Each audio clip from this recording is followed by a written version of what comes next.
이번 시간에는 316페이지 최선감각 쪽으로 넘어가도록 하겠습니다. 제일 서론에 나와 있듯이 네 가지 양식이 있는데 그 자기 수용에 대한 것은 13장에서 설명한다고 되어 있네요. 자, 2-1요. 최선지각 경로는 최선감각 피질과 소매로 뻗어 있다는 부분 보도록 하겠습니다. 지금 보고 계시는 이 그림은 오른쪽에 있는 그림입니다. 체성감각에 대한 수용기들은 피부와 내장에 모두 존재합니다. 수용기 활성화는 연합 1차 뉴런에서 활동 전율을 일으키고요. 그 다음에 척수에서 많은 1차 감각 뉴런들이 척수에서 2차 감각 뉴런으로 작용하는 중간 뉴런과 시냅스를 형성하네요. 1차와 2차 뉴런 사이의 시냅스 위치는 수용기의 형태에 따라서 다양하다라고 표현하고 있고, 통각, 온도, 그리고 거친 촉각에 대한 수용기와 연결된 뉴런은 척수로 들어가고 거기서 2차 뉴런과 짧게 시냅스를 형성한다. 그 다음에 반대로 대부분의 미세한 촉각, 진동, 자기 수용 뉴런은 매우 긴 축삭들을 가지고 있는데 이들은 척수로 가서 연수로 뻗어 있다. 두 가지 차이점을 보여주고 있습니다. 오른쪽 그림을 보게 되면요. 거기에서 파란 선은 1차 감각 뉴런을 보여주고 있고 가운데 빨간 선으로 표현된 것이 2차, 그 다음에 시상 대뇌에서 피질 쪽으로 가는 부분을 3차로 표현을 하고 있습니다.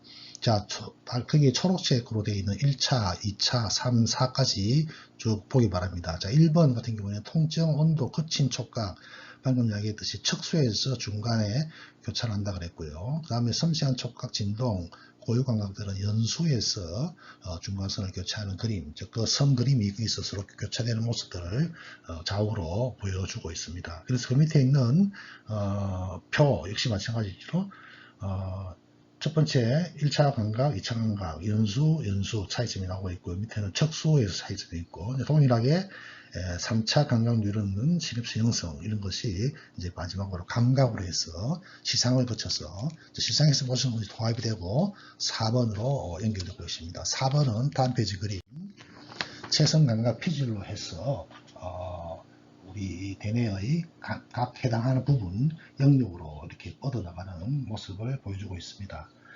318페이지 2.2 촉각 수용기는 여러가지 다양한 자극들과 반응한다. 촉각 수용기는 몸에서 가장 일반적인 수용기 중에 하나입니다. 자, 예를 들어서 피부를 보여주고 있는데요. 옆에 있는 그림 10-10 봐주기 바랍니다. 자, 이 피부에 관계하는 촉각기는 크게 5가지로 나누고 있네요. 1번 자유신경 종말, 그 다음에 마이스너 소체, 파치니 소체, 루피니 소체, 그 다음에 메르켈 수용기, 각각이 어떤 자극을 받아들이는지 나와 있고 이것들이 어디에 위치하는지, 그 다음에 구조는 어떻게 되어 있는지, 그 다음에 속도면에서 어떠한 차이점이 있는지를 비교해 놓고 있고 위에 있는 그림들은 이러한 수용기들이 피부에 위치하고 있는 모습들을 해부학적으로 보여주고 있습니다. 참고해서 여러분들이 알아놓기 바랍니다. 다시 2-3으로 갔어요. 온도 수용기는 자유신경 종말이다 이렇게 되어 있네요. 온도 수용기들은 피부의 피하청에 종지되어 있는 자유신경 종말이네요. 냉각 수용기, 체온보다 낮은 거, 온각 수용기는 높은 거, 그 이상의 온도에서는 우리가 통증 수용기가 활성화되고 있네요. 오른쪽 2-4 통각 수용기는 보호 반응을 위한 일종의 방법입니다. 통각 수용기는 조직 손상을 초래하는 여러가지 유해 자극들에 반응을 하고요. 피부, 관절, 뼈, 그리고 내부 장기 이런 데도 존재하지만 중추신경계에는 없습니다. 일단 통각 수용기의 경로의 활성화는 적응적이고 보호하는 반응을 나타낸다. 예를 들어서 근육과 관절의 과도한 사용으로 오는 불편은 이러한 구조들을 더 이상 손상이 피하도록 아픔을 느낌으로 해서 더 이상 손상이 안 가도록 해주는 그런 방편이다 이렇게 생각하면 될 것이고요. 통각 수용기로부터 오는 구심성 신호는 A 델타 타입의 파이버와 C 섬유 등 두 가지 형태의 1차 감각 섬유로 통합이 되어서 중추신경계로 전달되네요. 그 다음에 통각 수용기가 활성화될 때 두 가지의 감각, 예를 들어서 통각, 통증각, 가리움 이러한 차이점이 이제 구별될 것이고요. 이러한 경로들에 의하여서 수행되는 가장 일반적인 감각은 통증이지만 히스타민, 그 다음에 그 외의 자극 이런 것들은 C타입의 섬유를 활성화시켜서 가려움증을 느끼게끔 한다. 자, 그 밑에 표 10-3을 보게 되면은 섬유의 종류, 자, A 베타 타입이 있고요. 교과서에서 언급한 A 델타 타입이 있고 C 타입이 있네요. 섬유의 그 해부학적 모습이 있고, 자, 속도 면에서 어떻게 됩니까? 속도 면에서 굉장히 이제 큰 차이가 나는 것을 알 수 있고, 이러한 체성 감각, 각각의 파이브의 종류에 따라서 물리적으로 우리가 느끼는, 즉 관련된 자극이 약간씩 다르다는 것을 보여주고 있습니다. 이 복잡한 상호작용은 우리가 322페이지 피그 10-12에서 다시 설명이 될 것입니다. 지금 여러분들 보고 계시는 이 세 가지의 감각 섬유, 자, 밑에 제가 부가적으로 그림을 하나 더 그려놨는데요. 참고해서 봐주기 바랍니다. 다음 페이지 넘기도록 하겠습니다. 320페이지요. 통증은 주관적인 좀 그런 게 굉장히 측면이 강합니다. 그래서 세 번째 줄, 개인적이며 사람의 감정 상태에 따라서 달라질 수 있고요. 자, 예리하고 국소적인 빠른 통증, 좀 이렇게 표 여기서 봤듯이 A 델타 섬유에 의해서 중추신경계로 연결된다. 다음 가려움증. 자, 가려움증 부분은 피부의 통각 수용체부터 오게 되며, 자, 이것은 많은 발진과 피부 질환과 연관이 있겠죠. 그러나 가려움은 또한 다발성 경화증, 부갑상선 항진증, 그리고 당뇨를 포함한 많은 전신질환의 한 부분이기도 합니다. 결국 이제 이러한 통증을 우리가 유발시킨다는 것은 앞에서 언급했듯이 그 부분에 뭔가 이상이 있다. 그래서 그 부분을 차용을 못하게 하는, 혹은 빨리 어떤 처리를 내리게 하려는 그런 신호로 우리가 생각을 할 수가 있을 것입니다. 자, 통각 수용기의 경로로 갑니다. 보호 통각 수용기, 그래서 앞에 이제 보호란 말이 나왔습니다. 보호 통각 수용기 반사는 뉴런의 자유신경 종말의 활성화로 시작이 됩니다. 다양한 화학, 물리, 열, 자극 이런 것들에 의해서 이온 채널인 자극이 충분히 온다면 이제 활동 전이를 일으키는 차등 전이를 생성하게 됩니다. 대부분의 이런 채널들은 열 수용기 채널과 동일한 채널인 일시적인 temporary receptor potential에 해당합니다. 예를 들어서 바닐로이드 수용체는 매운 고추로 입속이 얼얼해지게 하는 화학물질, 자, 우리 캡사이신으로 여러분 알고 있죠. 그뿐만 아니라 난로 등으로 인한 열 손상에서도 이것들이 느끼게 됩니다. 자, 연구자들은 최근 스펙트럼의 바깥 반대편 끝에 있는 냉기와 멘톨, 자, 우리가 멘톨 향 있죠. 멘톨 모두에 반응하는 TRRM5라고 하는 채널을 확인하게 되었다. 이렇게 되어 있네요. 자, 멘톨 때문에 박하향이 나는 이런 식품들이 이제 이 채널에 의해서 우리가 시원함을 느낀다는 이야기가 되겠습니다. 이 체성 감각에 대한 새로운 개념을 베를린의 독일 과학자가 발표한 논문에 있는 내용을 제가 잠시 여기서 가져왔는데, 자, 여기 보게 되면은 가운데 캡사이신, 히팅 이런 말이 있죠. 이것을 받아들이는 게 TRPV라고 되어 있어요. Vascular Endothelial Growth Factor라고 하는 것이 이 감각을 받아들이는 수용체 역할을 합니다. 그렇게 되면은 칼슘이 이제 우리 세포 안으로 들어온다는 것을 알 수 있고요.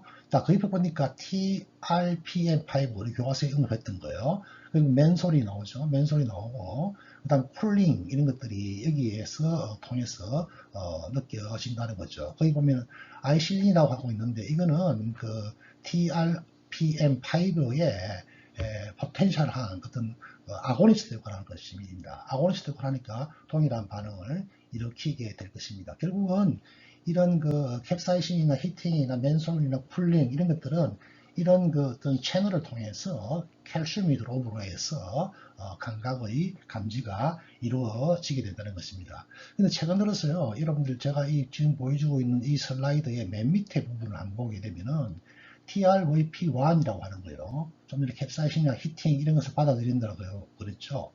이것들이 어떤 종류의 칼시노마나 뉴로엔도크리알 튜머에 이것들이 굉장히 발현이 과하게 증가되어 있어요. 그 다음에 칼슘이 아주 그 셀렉티브하게 이 칼슘 들어온 채널 이런 것들이 뭐 예를 들어서 프로스테이트 튜머라든지 이런 데서도 마찬가지로 굉장히 오버익스프레션 되어 있어요.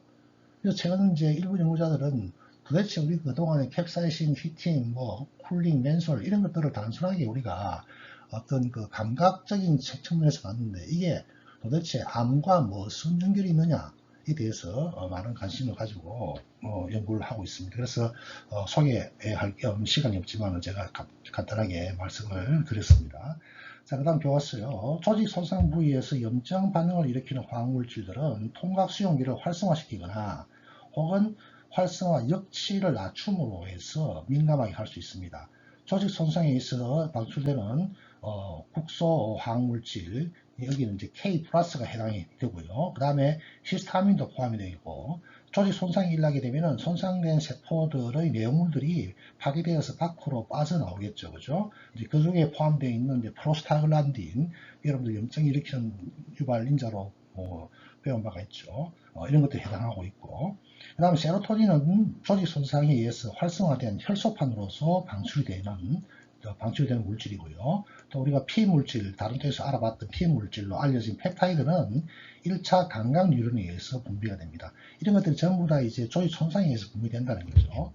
그래서 조직 손상 부위에 대해서 통증에 대한 민감도를 증가시키는데 이러한 현상을 염증성 통증 이렇게 이야기합니다. 즉 다시 말해서 우리가 염증성 통증이라고 하는 것은 이러한 주변에 있는 정상적인 세포가 재기능을 하지 못하고 파괴됨으로 해서 이것들을 더욱더 통증을 촉발시킨다. 이것이 염증성 유발 인자하고도 연관되어 있기 때문에 이렇게 이름을 붙인다는 것입니다.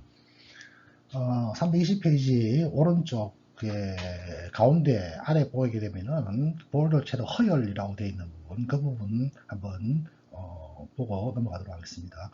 그쪽 패러그래프. 통증은 피부뿐만 아니라 골격근 이런 데서도 느낄 수가 있습니다. 운동 중에 근육 통증은 현기적 대사의 시작과 관련이 있으며 종종 근육 내에서 자결감으로 시작이 되는데요. 일부 연구자들은 자결감을 느끼는 운동에 의한 대사 산물, 이게 이제 K 플러스라고 제안을 합니다. 그것은 통증적 반응을 증가시키는 것으로 알려져 있고 산소 공급을 감소시키는 혈류의 부족 현상인 허혈로부터 느끼는 통증은 심근경색 도중에서도 일어납니다. 그래서 최근 들어서 왜 이런 K 플러스라고 하는 이온 자체가 이런 통증을 유발시키는가에 대해서 많은 연구를 또 하고 있기 때문에 이 부분을 한번 살펴봤고요. 그 다음 패러그래프. 심장과 그 밖의 내부 장기의 통증, 내부 장기니까 내장통이라고 되어 있네요. 이것은 종종 드문드문 국지화되어 있는데 자극 부위로부터 멀리 떨어진 영역에서 느낄 수 있습니다. 이런 것을 우리가 연관통 이렇게 이야기하는데요. 교과서 옆에 10-11 그림을 잠시 한번 봐주기 바랍니다. 예를 들어서 간과 담낭에 이상이 있을 때, 심장에 이상이 있을 때 이렇게 서로 느끼는 부위가 다르다는 거죠. 이것을 우리가 연관통 이렇게 이야기하는데 심장 허혈의 통증은 목에서 그리고 왼쪽 어깨와 팔 아래에서 느낄 수가 있습니다. 그래서 우리가 일부 사람들이 이 뭐 팔 다리가 아침에 이제 뻐근하고 이러면은 특히 이제 중장년층들이 어제 잠을 잘못 잤나 이렇게 생각을 하는데 이런 것들이 이제 계속 지속이 될 경우에는 심장 허혈을 의심해 봐야 되겠다는 그런 것을 암시해 주고 있죠. 그래서 이러한 연관통은 심장과 그 밖의 내부 장기의 통증 입력이 단일 상행로로 수렴하기 때문에 일어나는 현상이다 라고 이렇게 생각하고 있습니다. 그래서 그 옆에 B 그림을 보게 되면은 자, B 그림 설명을 같이 한번 보도록 합니다. 연관통에 대한 하나의 이론은 여러 위치에서 오는 통각 수용기가 척수의 단일한 상행로로 수립을 하기 때문에 피부나 다른 데서 느낀다는 거죠. 그래서 피부에서 오는 통증 신호는 내부 기관에서 오는 통증보다도 더 흔하며 뇌는 경로의 활성화를 피부와 통증과 결부시키기 때문에 우리가 연관통을 느낀다는 거죠. 다시 교과서요. 이러한 교과서 내용은요. 이 모델에 따르면 고통스러운 자극이 내장 수용체에서 일어날 때 뇌는 내장 신호와 체성 수용기에서 일어나는 보다 일반적인 신호들을 구분하지 못합니다. 그래서 결과적으로 그것은 통증을 내장에서보다는 체성 영역에서 오는 것으로 해석합니다. 그래서 이게 이 연관통은 우리가 질환의 원인을 찾을 수 없게 하는 자가 진단할 때 특히 없게 하는 그런 또 요인이 될 수도 있겠죠. 오른쪽으로 합니다. 통증 조정. 통증에 대한 지각은 신경계의 여러 수준에서 조정이 받게 되겠고 또 과거의 경험에 의해서도 확대가 될 수 있을 거예요. 그리고 생존이 걸려 있을 때 응급한 상황에서는 이것이 또 억제가 돼야 되겠죠. 즉 응급 상황이 해당한다는 거죠. 그래서 그러한 응급 상황에서 시상을 통하여서 이동하는 하행로는 척수에 있는 통각 수용기 뉴런을 억제를 합니다. 이러한 억제성 경로들에 대한 인위적인 자극은 만성적 통증을 억제하는 데 이용되는 새로운 기술 중에 하나가 되었고요. 그 다음 자극이 상행 척추로로 보내지기 전에 통증은 또한 척수의 후각에서 억제될 수가 있습니다. 정상적으로 척수에서 긴장성으로 활성화된 억제성 연합 뉴런은 통증에 대한 상행로를 억제합니다. 제가 조금 전에 앞에서 322페이지에서 다시 언급하겠다 하고 말씀드린 내용이 이 내용이고요. 그에 대한 그림이 다음 페이지에서 볼 수 있는데 지금 이 슬라이드에서 띄워놨습니다. 자, 이것이 이제 A에 해당하는 이야기예요. 자, 먼저 이 그림을 봅시다. 자, 이 그림의 제목이 관문조절설이라고 되어 있어요. 관문조절설. 관문조절이라고 되어 있어요. 자, 먼저 A 그림을 한번 봐주시기 바랍니다. 자, A 그림이 오른쪽에 나와 있는데요. 자, C섬유 이야기가 나오네요. C섬유. C섬유는 앞에서 작은 무술신경으로 되어 있고 히스타민, 가려움증 이런 거에 대한 것을 받아들인다는 이야기를 했었어요.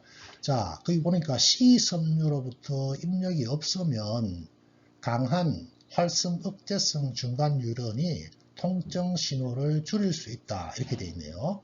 자, 여기 보니까 상행 올라가는 강한 통증 경로가 중간에 억제성 뉴런이 있으면은 그것이 당연히 올라가는 강도가 낮아져서 뇌에서는 느끼지 못하겠죠. 그 다음 B를 한번 볼까요? 자, B 같은 경우에는 강한 통증과 함께 C섬유는 경로의 억제를 중단하게 됩니다. 그러면은 강한 신호가 어떻게 되겠습니까? 당연히 뇌로 올라가겠죠. 그 다음 C를 한번 볼까요? 통증은 동시적 체성 감각 입력에 의해서 조절될 수 있는데요. 자, 이거는 좀 더 복잡한 이야기죠. B에 있던 통증 자극에 또 다른 게 이제 더해지는 거예요. 그게 바로 A 베타 섬유가 여기 관여하는 겁니다. 촉각 또는 무통 자극이 와서 이것들이 억제성으로 작용하느냐, 안 그러면 활동적으로 증가시키는 것으로 작용하느냐에 따라 가지고 통증의 정도가 달라지겠죠. 달라지겠는데 여기서는 이제 A베타 섬유 같은 것이 가운데 있는 하얀색으로 되어 있는 밑에는 이제 하늘색으로 되어 있죠. 그 부분을 자극을 줘서 억제성으로 자극을 하라고 신호를 주게 되면은 어떻게 되겠습니까? 통증은 감소가 되겠죠. 다시 와서 봅시다.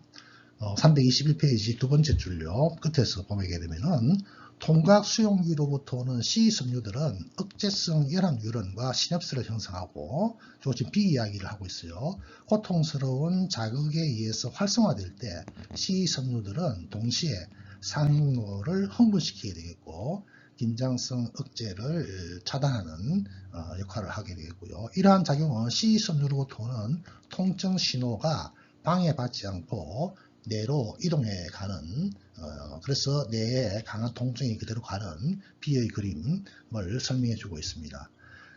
자, 이러한 통증 조정에 대한 것이 이제 관문 조절설, 게이트 컨트롤 시어리라고 이렇게 이야기를 하고 있죠. 그래서 왜 이런 통증이 방해받지 않고 뇌까지 이동되게 하고 이것을 또 우리가 억제하는 현상이 왜 필요한가에 대한 것을 지금부터 한번 생각을 해보겠습니다. 그래서 통증 조정에 대한 관문 조절설에서 물리적 자극에 대한 감각 정보를 전하는 A베타 섬유, 자, A베타 섬유 다시 나왔습니다. A베타, A델타, C 서로 연관되어서 잘 이해해 주시기 바랍니다. A베타 섬유는 통증 전달을 억제해 주는 역할, 자, C의 그림을 봐주기 바랍니다.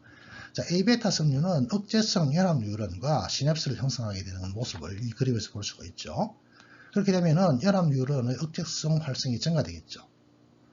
만일에 동시 자극이 A베타와 C 섬유로부터 억제성 뉴런에 도달한다. 어떻게 될까요? 뭐 결론은 뻔하죠. 통합된 반응은 상행 통증 경로의 부분적 억제이기 때문에 뇌에서 지각되는 통증은 감소되어서 느낄 것입니다. 자, 맨 밑에 관문조절선은 왜 정강이나 팔꿈치를 부딪혔을 때 문질러서 통증을 줄이는지 설명해준다. 우리가 어디 아프면 거기 막 이렇게 습관적으로 부드럽게 이렇게 마사지를 하지 않습니까? 자, 문지르는 자극, 문지르는 촉각 자극은 A베타 섬유를 활성화시키십니다. 자, 그럼 어떻게 될까요? 결론적으로 뇌로 가는 통증을 조금 더 감소시켜주는 효과를 나타내죠. 뭐 다쳤을 때 누른다. 아, 지금 내가 A베타 섬유를 활성화시킨다. 이렇게 생각하면 되겠죠. 자, 통증에 대한 양리적 완화는 결국 이제 진통제 개발로 연결이 되겠죠. 여러분 알고 있는 아스파린, 그다음 몰핀, 그다음에 아피는 아편계까지 포함하고 있죠. 자, 아스피린은 프로스타글란딘만을 억제하죠. 그래서 염증을 감소시키는 거예요. 그래서 상처 부위에서 오는 통증 신호의 전달을 더디게 하는 거죠. 그래서 우리가 물론 지금 아스피린 같은 경우는 제일 처음에는 이제 통증 치료제로 개발됐지만 최근 들어서는 아스파린이 이 프로스타글란딘의 생성 과정을 모든 것을 블락킹하기 때문에 오히려 부정적인 영향을 줄 수가 있어요. 특히 이제 위에 변화를 유발시켜서 속쓰림을 유발한다든지 위에 통증을 느끼기도 하게 되고 이것을 또 과다하게 처방하다 보면은 특히 이제 아스마 환자 같은 경우에 천식 환자 같은 경우에는 굉장히 위험한 효능을 주기 때문에 아스피린에 대한 사용처는 조금씩 많이 바뀌고 있어요. 그러나 아스피린은 최근 들어서 그 혈전 억제제라든지 뭐 이런 쪽으로 해서 꾸준히 역시 많이 아직은 통용이 되고 있는 아주 훌륭한 약제 중에 하나입니다. 아편제는 뇌인성 아편 분자에 반응하는 진통 체계의 일부분인 중추신경계, 오피오이드 또 나오네요. 오피오이드 수용체에 직접 작용을 하네요. 오피오이드 수용체의 활성화는 1차 감각 뉴런으로부터 신경 전달 물질의 방출을 감소시킴으로써 또한 2차 감각 뉴런의 시냅스 후 억제 작용에 의해 통증 지각을 차단시키는 이런 역할을 하고 있네요. 그래서 이제 진통제, 특히 뇌 아편제 이런 것들을 쓰는 이유가 바로 이기 때문에 그렇다는 걸 알 수가 있겠죠. 그 다음에 우리 몸에서 스스로 만들어내는 뇌인성 아편제, 엔돌핀, 그 다음에 엔케팔린, 다이놀핀 이런 세 분류로 나누게 되는데요. 엔케팔린과 다이놀핀은 통증 경로와 관련된 뉴런에서 분비가 됩니다. 그리고 베타 엔도르핀은 시상 하부의 신경 내 분비세포에 있는 ACTH 무심필자 호르몬이죠. 이거와 동일한 프로호르몬. 자, 여러분들 하나의 호르몬이 만들어지면 다른 호르몬도 같이 만들어지는 거 202페이지에서 배웠습니다. 시간상 생략합니다. 비록 이런 오피오이드 약제들이 통증을 경감시키는데 효과는 있지만 문제는 이거죠. 장기적으로 복용하게 되면 내성이 생기게 되겠고 갈수록 더 많은 양을 섭취를 하는 이런 의존적 현상이 생길 겁니다. 자, 결과적으로 과학자들은 통증 경감에 대한 대체 약제와 전략을 연구하고 있고 어떤 만성 통증은 손상에 반응하여서 몸에서 화학물질을 분비하면 상처 부위 근처에 있는 유해 자유신경 종말의 민감화에서 일어날 수가 있네요. 그 다음에 아스피린과 칵스2, 특히 이제 칵스2 같은 경우에 아스피린은 칵스1과 칵스2를 동시에 다 억제시키는 거예요. 그러나 우리가 염증 유발에서 중요한 것은 칵스2의 발현이 증가되기 때문에 그래요. 지금 여러분들 일반적인 상태에서는 칵스1만 발현은 일반적으로 되고 있어서 우리 몸에 정상적인 프로스타글란딘을 만들어내요. 그렇지만 어떤 자극이 오게 되면은 이 칵스2의 자극이 칵스2의 발현이 증가되게 되면은 염증 반응이 폭발적으로 늘어나는 그런 현상을 보여주고 있습니다. 그럼 이제 프로스타글란딘 E2라고 하는 대표적인 염증 물질이 만들어져서 그런 것입니다. 여하튼 아스피린과 칵스2 억제제와 같은 비마약성 항염증제가 종종 통증을 줄여줄 수 있지만 처방전 없이 살 수 있는 용량일지라도 유해한 부작용을 나타내기도 한다. 특히 이제 아스피린 같은 경우에는 부작용이 많아가지고 통증 시장에서는 지금 이제 거의 퇴출된 그런 상황이죠. 그 다음 새로운 연구는 감작된 통각 수용기 신경 종말에 있는 수용체를 억제하는 수용체 자체를 조절하는 약품 개발 쪽으로 이제 이것이 이동하고 있다는 것을 우리가 알 수가 있습니다. 그럼 심각한 만성 통증을 앓고 있는 사람을 위해서 뇌로 가는 억제성 신경 경로를 정기적으로 차단하거나 극단적인 경우에 부근에 있는 부심성 신경을 절단하는 조치도 가능하네요. 그렇지만 이것은 이제 이러한 신경 절단에 의해서 나타날 수 있는 후유증을 우리가 잘 또 고려를 해야 될 것입니다. 유효성에 대한 생리학적 이유가 명확하지 않지만 침술도 효과적일 수 있다 이런 말이 나오네요. 침술의 작용에 대한 최신 이론에 따르면 적절하게 놓인 침이 뇌에 의해서 엔도르핀의 방출을 개시하게 한다는 점이에요. 이거는 이제 일예에 불과한 거예요. 자, 여러분 여기 있는 내용을 다시 한번 봐주기 바랍니다. 자, 조금 전에 관문 조절설이라는 게 있어요. 자, 여러분들 여기 카툰이 하나 있습니다. 막 통증이 막 통증이 오고 있던데 아주 해피한 마일드한 놈이 먼저 브레인 쪽으로 가는 거예요. 그래서 그런 그림을 보여주고 있죠. 자, 내용을 한번 읽어보겠습니다. 이 관문 조절설이라고 하는 것은 통증 조절 이론 중에 하나입니다. 그래서 외부에서 오는 자극이 몸으로 이제 수용되면은 중추신경을 통해서 통증이 전달되겠죠. 이때 중추신경에 올라가는 통증 신호를 감각 신호로 바꾸어서 올려보내는 방법입니다. 아까 이제 우리가 뭐 팔에 통증이 났을 때 주무른다 그랬죠. 감각 마사지 하는 거죠. 자, 중추신경을 큰 도로라고 가정하고 모든 도로에 통증 신호가 지나간다면 뇌에서는 정확히 통증을 인지하겠죠. 그렇지만 이 도로에 통행 신호보다도 감각 신호를 먼저 내보내는 거예요. 자, 우리가 어디 부딪혔다. 그거는 부딪히고 나서 이제 그때 통증을 완화시키기 위한 것이고 미리 이제 해주자는 이야기죠.